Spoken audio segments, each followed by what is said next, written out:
Well, thank you, and it's just an honor to be with all of you as well. So like Susie said, I've been working as a mental health therapist for 30 years, and I was on staff at Children's for those 30 years, just retired last September, but I still do my private practice. So I love working with specialties in trauma and grief, and have worked a lot with families with special needs, chronic illnesses, and other things. It's all in the bio. But the thing that really, I think, keeps my passion alive to be even thinking that I could do a presentation like this today is my daughter. So,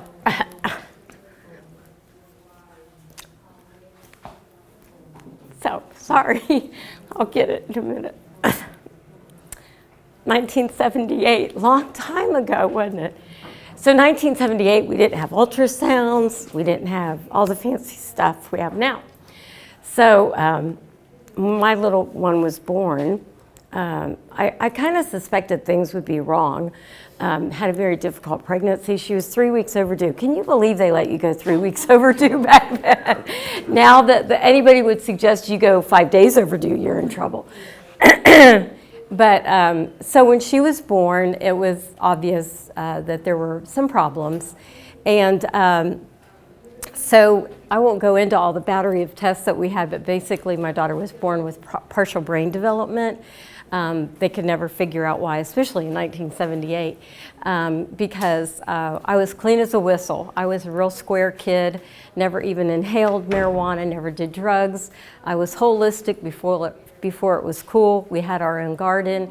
We grew our own veggies. I made my own bread. So I was like, what the heck? I mean, what the heck happened that this little baby didn't get to develop to the fullest that we would know most of human beings would? She was cortically blind, deaf, had a tracheotomy, G-tube. She started out with infantile spasms, myoclonic seizures, spastic quad CP, and they told us she would live maybe 2 to 5 years, and she lived 22. Now, part of the reason, I think, is because she had 3 sisters. And so her 3 sisters, we were pretty determined that we were going to just make her do life with us. So I was blessed to be on on staff with Children's Hospital, because it was great. She was in the hospital frequently, but I would say she was there, I'd spend the night and get up and go to work, and I knew that my friends, the nurses, were taking good care of her. So it was really a unique thing to have an opportunity like that. But we got through it, and she's part of silly videos and pictures where she had to get her nails painted, and we put silly hats on her. And she went to Fort Sanders Developmental Center. I don't know if any of you are working with them. In love with Fort Sanders Developmental Center. Her teacher and I are still, that whole crew, we're still very, very close and very, very bonded. So when she was first born, and you know, people didn't know what to say or do, I got about 1,000 copies of the poem, The Holland. Did anybody know about that poem? Okay, yes. And so what's the exact name of it? Welcome to Holland. I knew I would forget that. But so in essence, if you haven't seen that poem, it's basically like you're planning to go to Italy and you end up in Holland and you don't know how to speak the language. Well, it was definitely like that in '78. There were things that were said by some professionals that were like, I don't know if I'll go with that. But the long and short of it was a journey, and it was a path, and we figured it out, and we had some good team players. And I'm still in love with my pediatrician, who was part of a big group, but I said, look, I don't need 6 of you, I need 1 of you to be an expert on her. And then we had to build our team. When she was born in 1978, do you know we didn't have a pediatric neurologist here? So in Knoxville. So I was driving to Nashville for pediatric neurology. So good news is in 2022, we have a whole lot of different, services and resources that you can do that. So my part talking about this is going to be somewhat personalized on just what, basically I learned through this process and what other parents have taught me themselves. So we're just going to kind of go through this list, and hopefully it'll help explain a little bit better that you're already living it, you're already probably experienced this in ways that, you know, maybe we're different but similar for some of us. I put a couple of these quotes here that I think the first thing that one of the things, and I'm very positive, but I'm just going to be real with you in this, that I was heartbroken in the beginning, and I cried a lot. I don't think I stopped crying for a long time. But the big thing to me was that my hopes and dreams for her were dashed.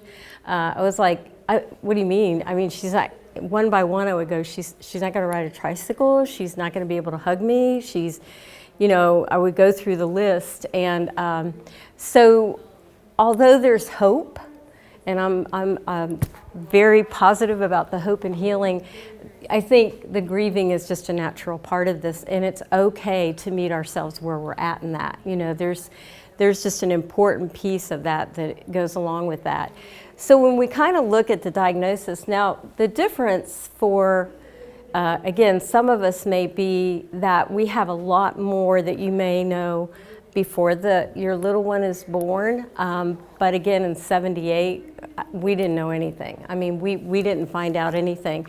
But regardless of when you get a diagnosis, this is kind of like just the circular thing. We talk about the ebb and flow of grief. We talk about the in and out when we're just talking about the grieving process. And I really think this is kind of the cycle that we do with our adaptation and reconceptualization of what we call the new normal. And I know some people don't like that term, but for me it worked. And I know a lot of my clients have liked it when we say, okay, we're just going to create the new normal for your life, for your family, and what that's going to look like. And so wherever we start in this, and sometimes we get stuck in certain areas, and sometimes we move on, and then sometimes we go backwards. And I think the big thing that if we start with the beginning of it, that loss in and of itself, and most losses that we experience, we're kind of in that shock and denial for a while too.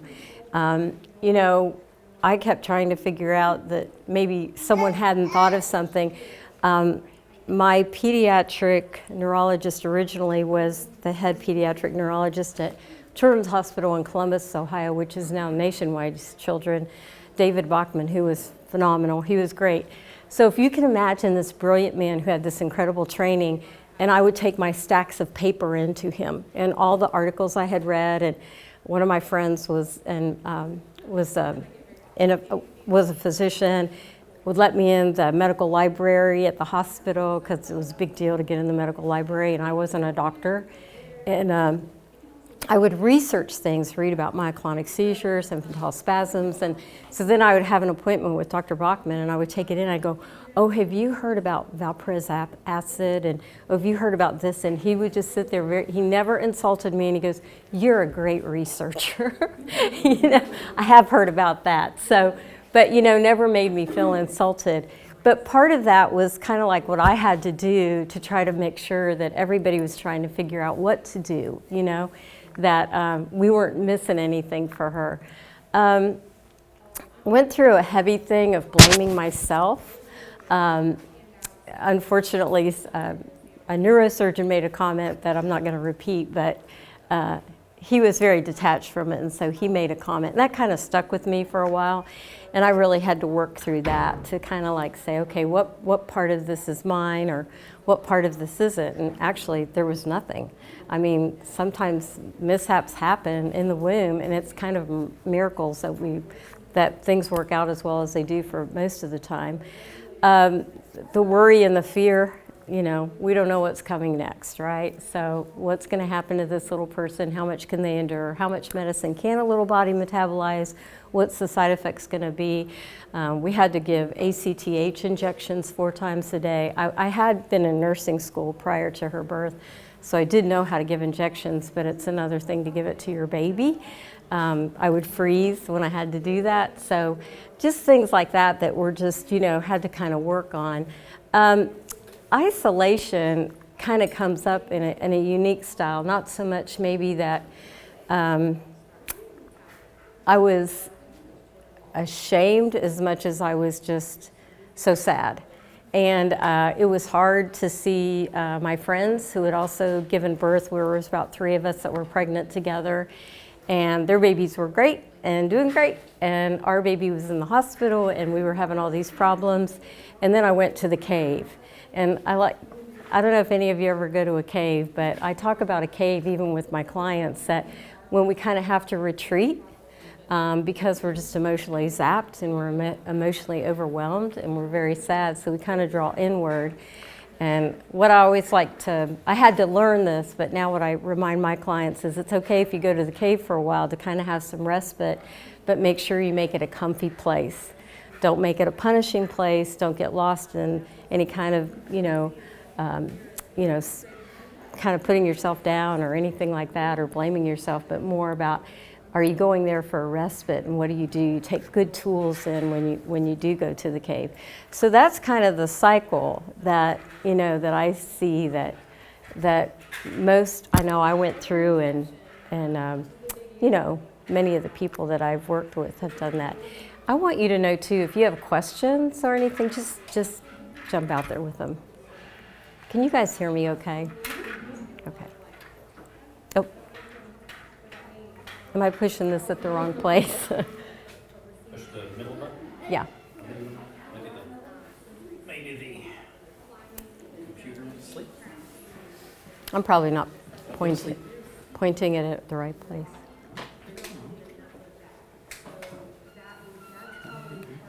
Oh, there it Oh, went. there it went. Okay, thank you. I just needed to be near it. Yeah, that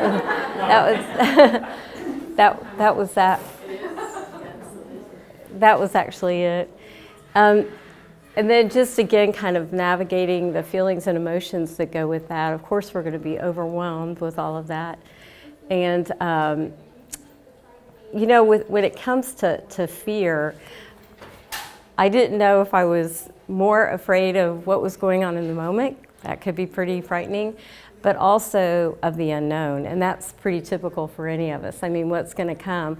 So as we all know, it's very difficult to just stay kind of present-minded, to be mindful of what we're dealing with in the moment, because it's very easy to kind of project ahead, especially sometimes, and again, I don't mean to pick on our wonderful medical providers, but sometimes you would have some people in there that felt they needed to give you the what could be and what might happen, and they've got you out 10 years from now and your head's spinning because you're like, I just need to figure out what's going on right now. So but sometimes that could happen as well. So it was kind of a combination of a dance with that.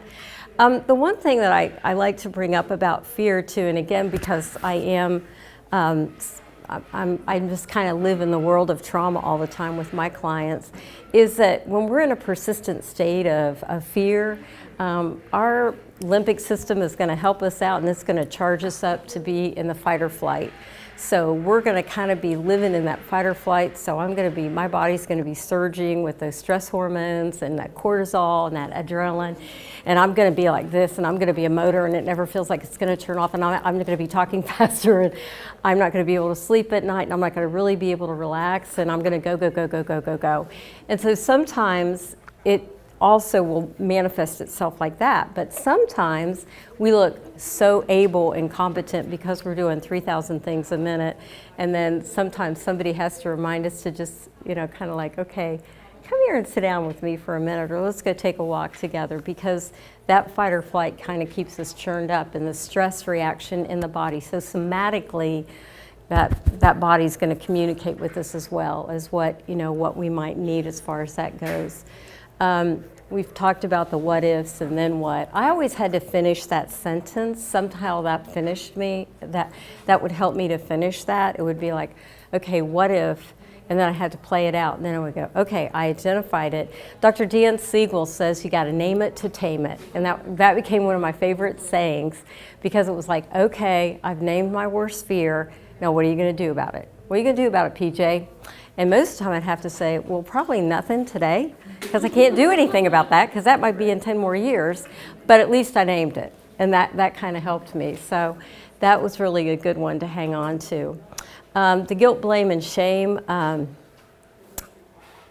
something went wrong in my womb, bottom line. Something went wrong. And, but it doesn't mean it was my fault. It didn't mean that I caused it.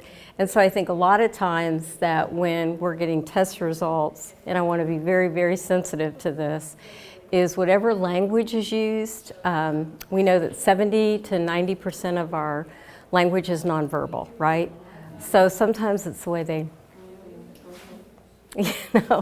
or sometimes there's an uneasiness or something, and so it may not always be actual words that are said, but sometimes the associated body language that goes with that, or the look in the eye, or something like that. And again, not being critical, but these are all things that just affect us. This is how we affect each other, right? And so there can be an issue around that. The being punished, I hope none of you feel that way, and I hope no one has suggested that to you. Unfortunately, sometimes people mean well and they think they've got to come up with an explanation for you, and sometimes those things are suggested, be it from, maybe a spiritual way to explain something or something like that. So those kind of things are very, very, I think can be very harmful and hurtful. And just let it roll. The things that don't, what doesn't serve you, let it go, that kind of mentality around it.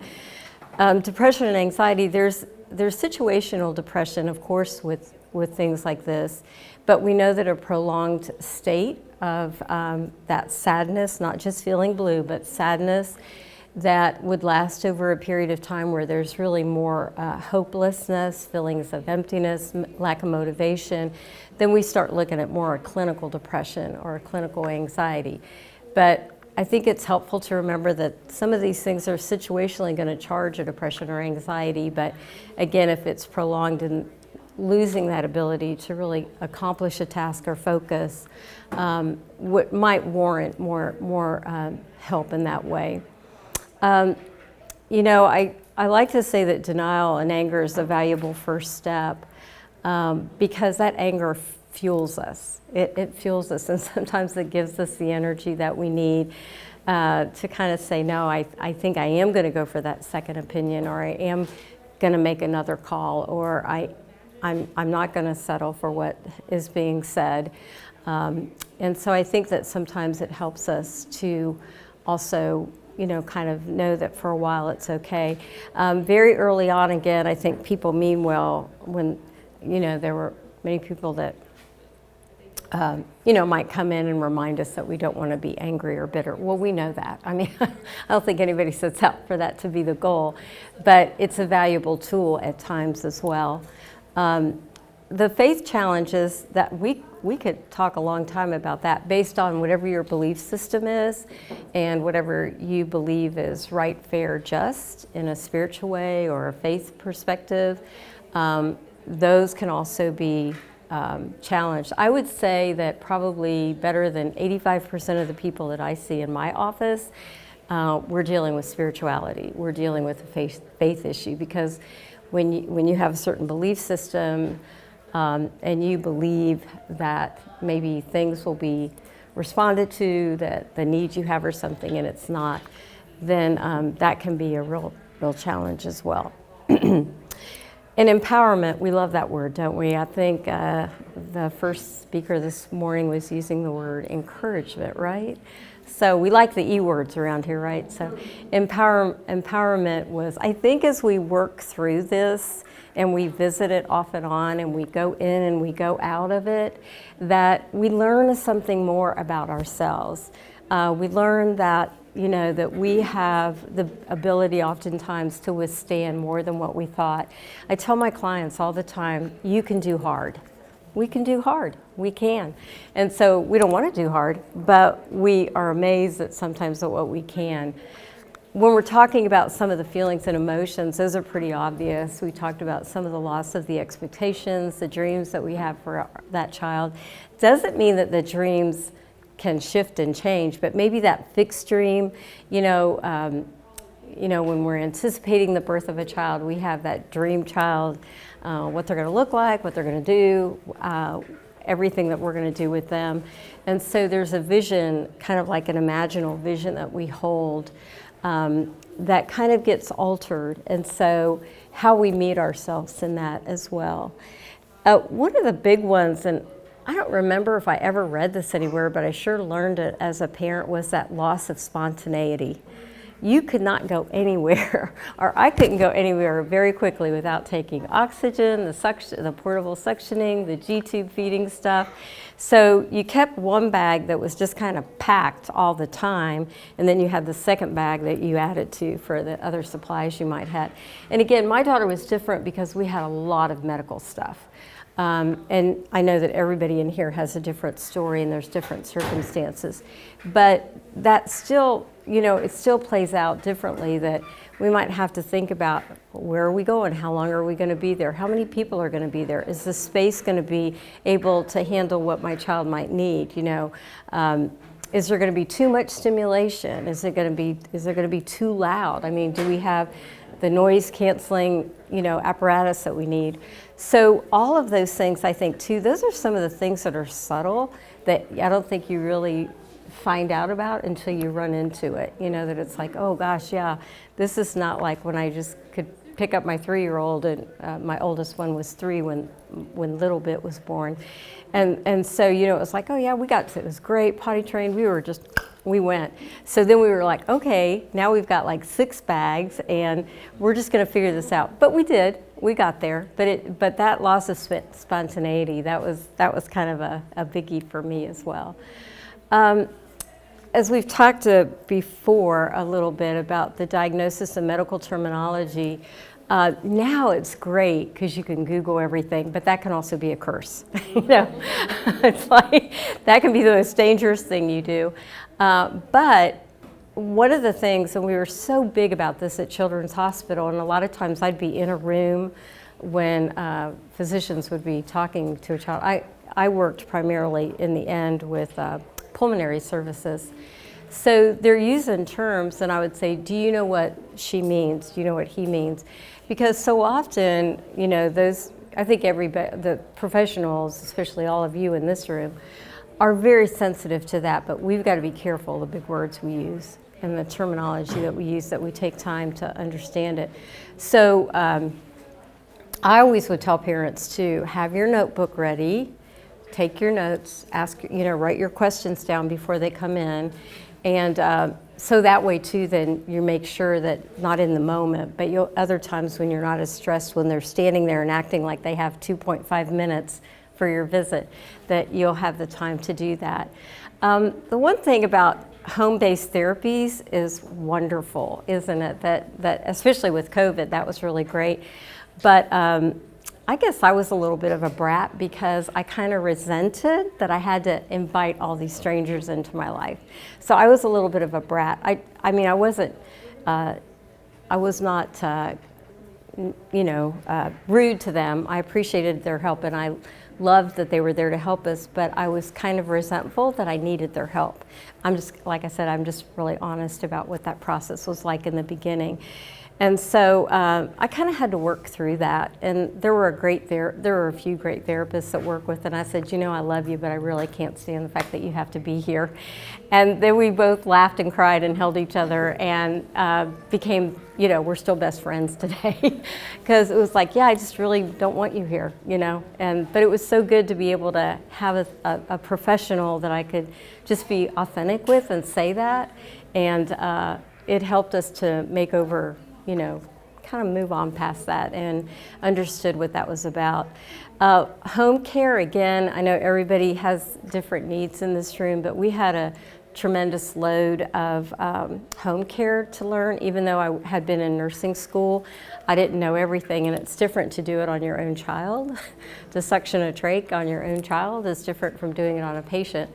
So that was really big, and I was fortunate that some of my friends that were nurses, I remember one of my sweet friends, when I used to have to put down an NG tube, I mean, I was like, I've listened with this stethoscope, but I'm not sure I'm in the stomach. And she would like, I'll be right over, you know.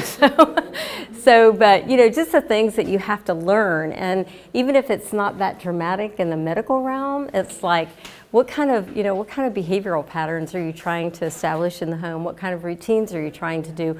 What kind of things, you know, consistency is so important. So what kind of things are we, you know, we're learning all this. We're learning a new language, we're learning new routines and behaviors. And what else do I have to learn, you know, when there's so much else going on? So of course the time to accomplish all the daily care and therapies, we'll just make time for it. But then, oh, by the way, if you have another child, you might have to think about that. And some of us still had to work, you know, if we have to work, we have that. You know, my husband and I would look at each other and I'd go, I think I know your name, but I'm not really sure who you are. And then self-care. Don't you love it when people say, well, don't forget your self-care? I'm like, are you kidding? I don't even know what that is. So really just kind of trying to adapt to those kind of things, but also understanding the importance of those things. Again, kind of the trauma and PTSD part. I thought this was interesting when I was looking it up, that these are the statistics that they spoke of, and you know, you can read it for yourself, that 1 in 5 parents of children with autism participated in a study that they had enough symptoms to meet criteria for PTSD. So I think that's another, you know, area that's really important, that we pay attention to that as well. And I can tell you that the parents that I've worked with, you know, in my private practice with counseling, just what the day-to-day, you know, at different stages of behavioral stages with their children and developmental stages, those can differ. And so just kind of the fatigue that can come with that as well. And so we're very sensitive to that as well, and what we can do to help them through that. I just brought up a little bit about the traumatic stress in the microsystem. The microsystem is that tiny system we live in, maybe our family of origin and our extended families, but also the macrosystem.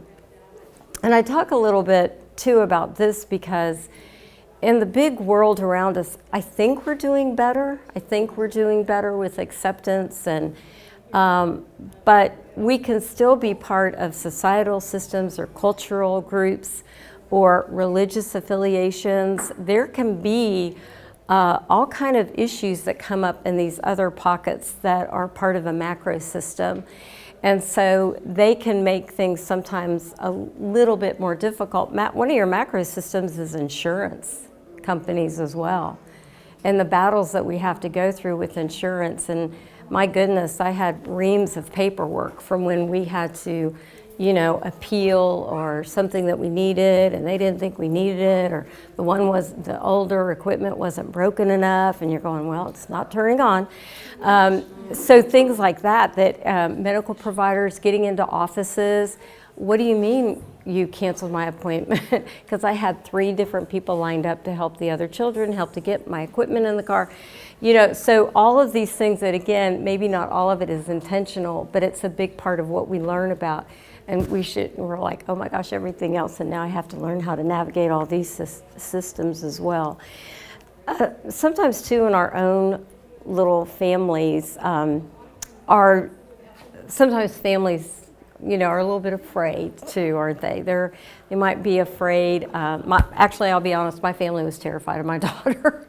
They were just like, nobody, they were like, you know, because, you know, it looks kind of scary to have a trach and have a G-tube and all that.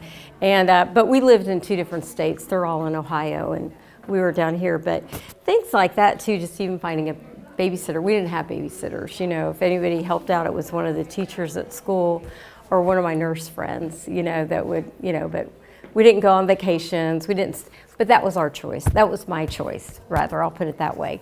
So that's not to say, oh, you can never go on vacation. Of course you can go on vacation. But she had this thing that whenever I would go out of town, she would end up in the ER.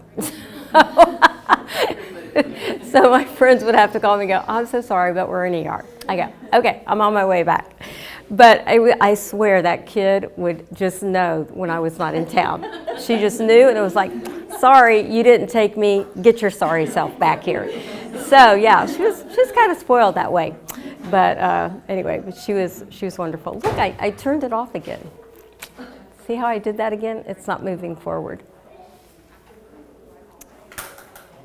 Yeah.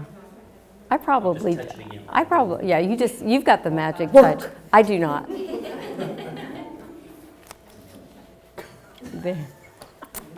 Thank you. I'm a wizard. Thank y'all. Thank y'all. This goes without saying, the impact on the family, the additional time needed for the relationships. I don't know if have y'all heard that term, glass sibling? Okay, So glass sibling, when I was talking to my daughters about this, I have 3 surviving daughters, and I'm older, so they're older too. So they're in their 40s, so you can guess how old I am. But I was telling them about that term, and they go, my one daughter said, she goes, oh, I think that sounds really cool, because it's like I'm really pristine. I'm going to be Crystal or something like that, having fun with it. But they go, what does that mean, Mom? And I said, well, remember when you were like 3 and I thought you could do your own laundry? I mean, it was like, I'm sorry, you're 3, you can't do your laundry yet, what's the problem? But we were kind of laughing and talking about it. Of course, now they're very gracious to me. But let's be real, I mean, those young women were wonderful to put up with a mother like me when they had that little one, that sibling, but they were so sweet with her. Somehow we navigated it right, that they really loved their sister and they adored her. But I caught myself one day, true story, I really did catch myself one day, and I didn't say it, but I was feeling it was like, really? She can't put her own blah, blah, blah away? And it was like, oh, wait a minute, she's like, 4. And I really did notice that. And so when I was reading up on glass siblings, I thought, I was guilty of that. That my children they were all A students. They were probably a little bit super achieving, because we're like, well, we got to do something to kind of, this kid gets the attention. So, but I really did appreciate how the glass sibling, or the siblings, let's just call them siblings, they can go one of 2 ways, right? I think a lot of times we can hear like negative stories about the siblings, but on the flip side of the coin, maybe if we balance something right, we made a big deal to make it a part of it, and their dad did take them on vacation, and they did get to go to Disney, and I stayed home, and they went to Colorado, and so they had great vacations without me, but that was perfectly fine with me. And they went canoeing, they did camping. I mean, so what we did was we learned to split. We just learned to kind of like, so they wouldn't be denied things. They played softball, we had a runner, and they were just good students. Interestingly enough, they're all in the helping profession. One's a NICU nurse, one's a speech pathologist, and one's she's a preschool teacher.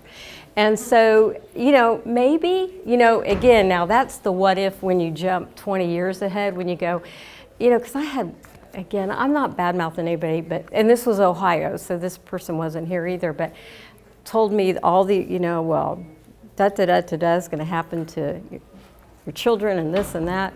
And it was like, yeah, we're going to prove them wrong. And they did. They've turned out to be pretty wonderful women. The other thing that we did run into, though, is I was pretty, caught up in, like, I was working and children. And as my parents were aging, I felt kind of bad about that, because I was like, okay, I'm still going to come in and do my weekend. But that was kind of tough. Because as my parents' health was declining, they were in Ohio, so I would go in like 1 weekend a month. But that was kind of tough, because you want to be a part of that, and you want to help. So there's all these different systems that get involved, but we're talking about how we learn to kind of put some limits around what we can do. And people are pretty gracious about understanding that when we let them know what our needs are. And I used to tell my friends, I'm going to say no to your invitation because I'm too tired to go or can't go. but please don't stop asking. That's what I would say. And so they were pretty gracious about it. And now I'm just plumb tired. So I just like say they don't, what? Question? Oh, question, I'm so sorry. I wanted to just go back to something you had mentioned about the challenges. Uh-huh. You had on there about self-care. Mm-hmm. And can you give us some quick tips on self-care? Yes. We're in reality, you're dealing with a lot of anxiety, pressures, demands, family, all of the things that you're discussing. What are some quick tips that help us as far as self-care on an everyday basis that we can put into action to help us to take better care of ourselves so we can be better Continue, caregivers right. to our children? The truth of what I did was I got up earlier. I know nobody likes to hear that, but that helped me. I would get up earlier, so I was usually up, it's going to sound obscene, but I was up between 4:30 and 5. Why did I do that? Because I could count on everybody else still sleeping. So that was my time, and it was my quiet time. So what I did with that was a variety of, I did stretches. I used to run back then. Yeah, I ran. That's not good. You shouldn't be running on the road at dark, but I did. And that was my quiet time. That was my prayer time. That was my meditation time. That was I did a lot of good stretching, and that's pretty much one of the big things that I did. I seriously couldn't go out a lot, couldn't leave a lot, just with all the things with the kids. And, but that's pretty much like what I did. And I did a ton of writing. I can't say enough about writing, and the research shows us that it helps rumination of thought as well when we translate from just the perpetual rumination of thought to the written word. So the journal I started when my daughter was born was called Tales from a Mother's Heart. And I still write in it. Now I just write like on her birth date and her death date. And but I'm not done, right? I mean, we're never done loving. And so, but that writing was powerful for me, and I went to therapy. I'll just be honest with you. I did make time for that. I had a fantastic therapist. I loved her. And we were very close. I mean, it was just a place where I could just go and dump. And that's what we do, And I know one of the moms that I see now, and I always tell people I'm not using anybody's names, so I'm not breaking confidentiality. But yesterday she said to me as we were kind of wrapping up, she goes, you know what the best part of all this is she goes, I just know it's safe and I can just dump it here. And I go, yeah. And she goes, and like we do talk about too, like what, we do kind of like challenge some of the thoughts that might be, she's kind of being hard on herself or something, but also just some of the self-care things that we talk about. But I would say, especially if you can't get out much, if you don't have a lot of extra help, when you have help, then you structure your time, like go to the gym or go have lunch with friends, like, if your child's in a program or if they're at school or something like that. And the biggie is how we take care of ourselves through the sensory system. So connect with nature somehow. I'm a big nature person, so I've got to be walking, or I don't run anymore, but I went to the Smokies a couple weeks ago. Now I can do stuff like that, and a couple friends and I, we go on monthly hikes in the Smokies. So, but that's what I know I need. I need water and I need trees. So, but if maybe you can do that, or maybe your husband can kind of take over and you get to walk for an hour. So I don't think, it's unrealistic to think that we can maybe afford a massage. It'd be great if you can, but sometimes we can't afford like a cruise or a massage or a dinner or something like that, but we can walk outside, or we can have a journal, those kind of things that might help us have an outlet. Does that help a little bit? That does. And how does sunshine play a role in that? Because you talked about getting out in nature. How does sunshine, because people talk about how we need more sunshine than Yeah, we normally do. get? It's our major source of vitamin D, and it helps with the production of the good, what I like to call the feel-good hormones in our body as well.